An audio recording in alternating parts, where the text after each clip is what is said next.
يلا بينا من غير اي كلام كتير كده عشان العرض ده كله عبث وكل حاجات مش مفهومه، فيلا بينا. ويلكم تو ماندي نايت رو. Best of the best. I'm the greatest universal champion of all time because I smashed everyone. I'm your tribal chief. I'm the head of the table.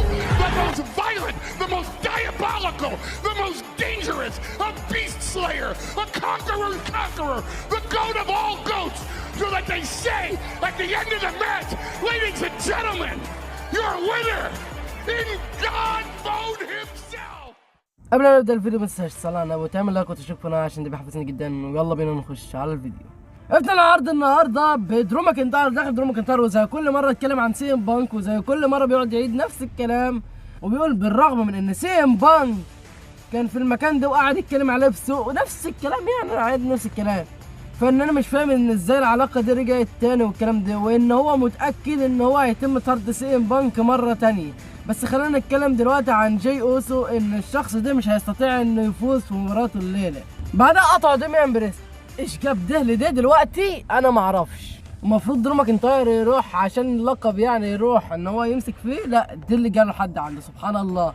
خش يا معلم ديمي. درو ماكنتاير لديميان بريست بيقول له انه عارف ان هو تعب وعمل حاجات كتير وعمل بشكل جاد عشان يكون في النقطه اللي هو فيها دلوقتي، لكنه يستحق اي حاجه الا انه يكون بطل عالم. ديميان بريست رد عليه وبيقول له ان هو كل شويه قاعد يلوم الناس ومش وقعد يقول اخطائه ان هي مش بسببه والكلام ده كله، يعني مش عارف ليه. الناس كلها عارفه درو ماكنتاير، وانه كان في لحظته فعلا في ريس المنيا لكن ضيعها من ايده بسبب ان سي ام بانك ضربه بدراع واحد، وعرض عليه فرصه على اللقب لما يكون متعالج يعني بنسبه 100%. ايه لازمه الفقره دي دلوقتي؟ معرفش يعني ليه ما نستناش لحد بعدين، معرفش نستنى نعملها بعدين. مثلا درو ماكنتاير رجع يكون متعافي 100% يقوم رايح لديميان بريست يمسك معاه عداوه. لا، احنا نخش نجهز الجمهور، احنا نخش نعمل فقره ملهاش اي 60 لازمه كده عشان نظبط الدنيا.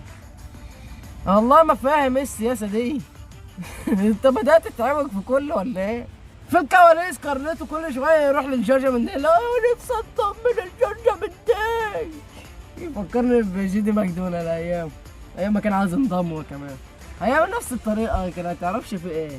فرد من فريق شوت جيبل على برونسون ريد، وكانت مباراه بسم الله ما شاء الله. برونسون ريد بلعوا مباراه ايه طلقه، حاجات بتاعت برون بريكر كده. خلصت بسرعه برونسون ريد، وكان وقعد يقول له جرى يا ابن حاجات كده يعني ايه ملهاش لازمه يعني. بعدها في مباراه كوفي كينغستون وجونتر، المباراه كانت حلوه جدا بين الاثنين. طبعا اتاهلت بجونتر هو اللي اتاهل لنصف النهائي. بعدها سامي زين راح لمباراه الاوتس، فسامي زين كسب بعد مباراه حلوه يعني الى حد ما. فطلع تاني بعد المباراه شوت جيبل اللي هو يا والكلام ده بقى، اللي هو سامي زين انت ولا امك انت، انا بيلعبني انا ولا بيلعبك انت؟ قام راح ضربه وقام يعني ايه صاحبين نفسهم يعني كده. العداوه دي على فكره حلوه جدا وانا حاببها جدا، يعني مباراه كانت حلوه لحد ما، بس عشان ده اسطوره فاحنا بندي تقييمات حلوه. بقى بنخش على مباراه التاج تيم اللي هيكسب فيها يروح يلاعب ابطال فرق التاج تيم. اللي كسب فيها طبعا هو جيدي ماكدونالدز وفين بالور بعد تدخل من كارليتو لمساعدتهم يعني وكده، وانذار ان كارليتو هيخش معاهم في فريق وهيروحوا عداوه مع ال دبليو او.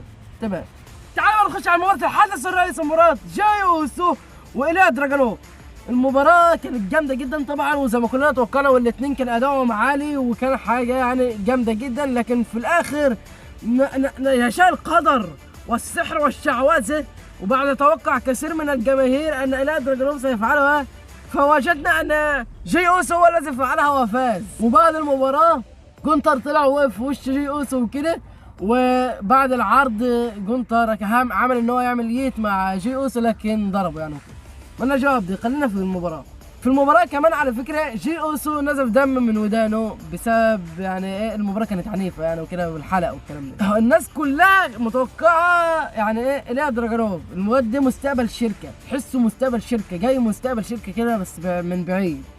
واد جامد وواد كل حاجه في حلو، فكان الطبيعي ان هم متوقعين ان هو ياخد الدفعه دي، لكن انا بصراحه توقعتها جاي اوسو. يعني هو صحيح عبث لان جو اوسو كده كده احنا عارفين ان هو هيخسر، وبصراحه برضه لو دراجونوف راح هناك فاحنا عارفين ان هو كده كده هيخسر.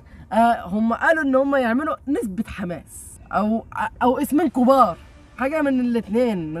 مستحيل ده يكون تفكير ان هو نجم صاعد وكده، لا النجم صاعد المفروض اصلا ياخد الدفعه دي، بس يعني يمكن يكون له دفعات تانية، هنستنى هنشوف.